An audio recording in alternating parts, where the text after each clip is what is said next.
Assalamualaikum warahmatullahi wabarakatuh. Selamat pagi semuanya. Masih tetap semangat ya. Di sini sedang terjadi hujan yang cukup deras. Tapi tidak menghalangi bagi kita untuk selalu tetap belajar untuk masa depan yang lebih baik. Pada kesempatan kali ini, kita akan membahas teks eksplanasi.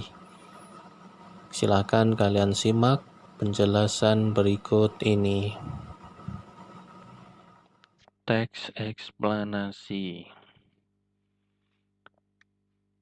Apa itu teks eksplanasi? Yaitu teks yang dibuat berdasarkan pengamatan atas suatu kejadian atau fenomena. Jadi, pada teks eksplanasi ini berisi tentang kejadian alam atau fenomena-fenomena alam yang terjadi di sekitar kita. Misalnya terjadinya banjir, tanah longsor, gempa bumi, gunung meletus, dan lain sebagainya. Selanjutnya yaitu kriteria teks eksplanasi. Di sini ada 5. Yang pertama, struktur terdiri dari penjelasan umum, penjelasan proses, dan penutup. Yang kedua, memuat informasi berdasarkan fakta. Jadi dalam teks eksplanasi ini harus benar-benar kejadian yang nyata.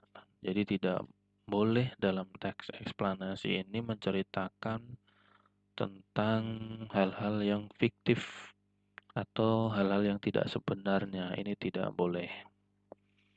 Yang ketiga, biasanya memuat informasi keilmiahan. Hal ini ditandai dengan kata-kata yang disampaikan dalam teks eksplanasi ini adalah berbentuk kata baku. Yang keempat, makna mudah dipahami. Jadi dalam teks eksplanasi ini,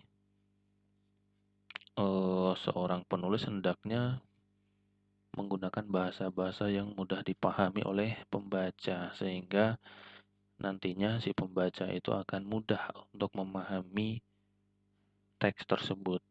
Yang kelima, pesan yang disampaikan efektif. Artinya adalah kalimat yang disampaikan dalam teks eksplanasi ini tidak bertele-tele, tidak muter-muter, jadi langsung ke pokok permasalahan yang terjadi di sana langsung disampaikan. Kemudian struktur teks eksplanasi ini ada 3, ada PU, ada PP, dan penutup. PU di sini maksudnya adalah penjelasan umum yang berisi keterangan singkat tentang apa yang dijelaskan. Jadi bisa dikatakan juga ini sebagai pembuka atau gambaran awal dari sebuah teks eksplanasi. Yang kedua yaitu PP atau penjelasan proses. Di sini berisi rangkaian penjelasan yang lengkap tentang bagaimana dan mengapa sesuatu bisa terjadi.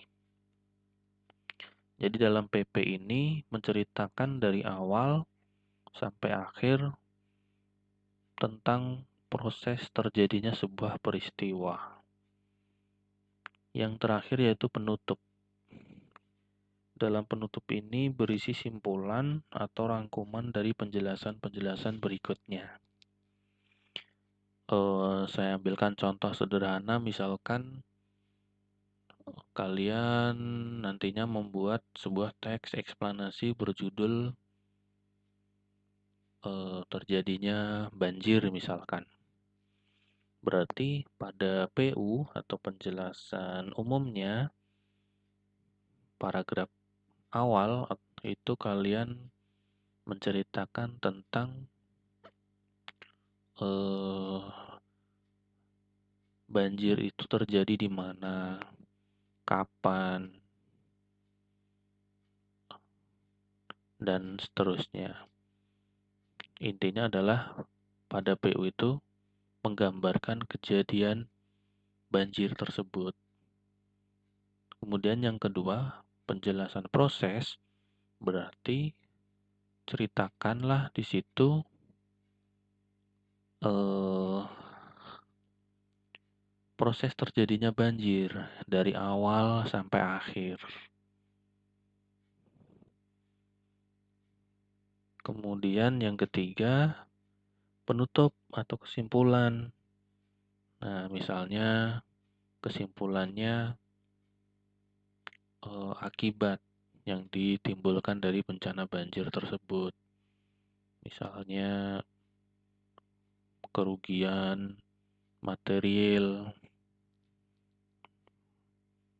berapa ratus juta misalkan gitu, rumah-rumah penduduk hancur misalkan seperti itu. Selanjutnya yaitu kaidah teks eksplanasi. Di sini ada 5 kaidah teks eksplanasi. Yang pertama menggunakan nomina atau kata benda. Kata benda ini sudah tidak asing lagi ya bagi kalian. Jadi segala sesuatu yang berwujud benda itu bisa dikategorikan sebagai kata benda. Contohnya ya mobil, gunung, pesawat, dan lain sebagainya. Kaidah yang kedua yaitu menggunakan verba atau kata kerja. Kata kerja berarti segala sesuatu yang melakukan aktivitas. Contohnya ya lari, kerja, mendorong, pergi, dan lain sebagainya. Yang ketiga yaitu menjawab pertanyaan mengapa dan bagaimana. Nah, jadi dalam teks eksplanasi ini menceritakan tentang mengapa hal itu bisa terjadi dan bagaimana proses terjadinya gitu. Tadi dicontohkan misalnya membuat teks eksplanasi berjudul bencana banjir. Berarti di situ menceritakan mengapa bisa terjadi banjir, kemudian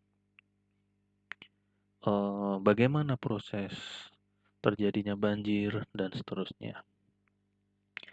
Kaidah yang keempat yaitu menggunakan fakta. Berarti fakta itu adalah benar-benar terjadi. Jadi bukan cerita rekayasa. Kaidah yang terakhir yaitu menggunakan bentuk kalimat pasif. Di sini saya berikan contoh.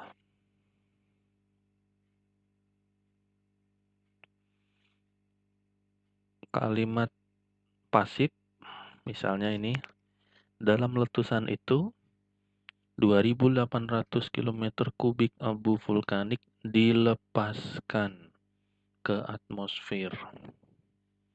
Jadi salah satu salah satu ciri yang mudah kita lihat dalam kalimat yang berbentuk pasif itu adalah kata kerjanya berimbuhan di, gitu. Contohnya di situ adalah dilepaskan. Contoh kalimat yang kedua, penemuan ini dipublikasikan di jurnal. Nah, yang dicetak miring itu adalah penanda bahwa kalimat tersebut merupakan bentuk pasif.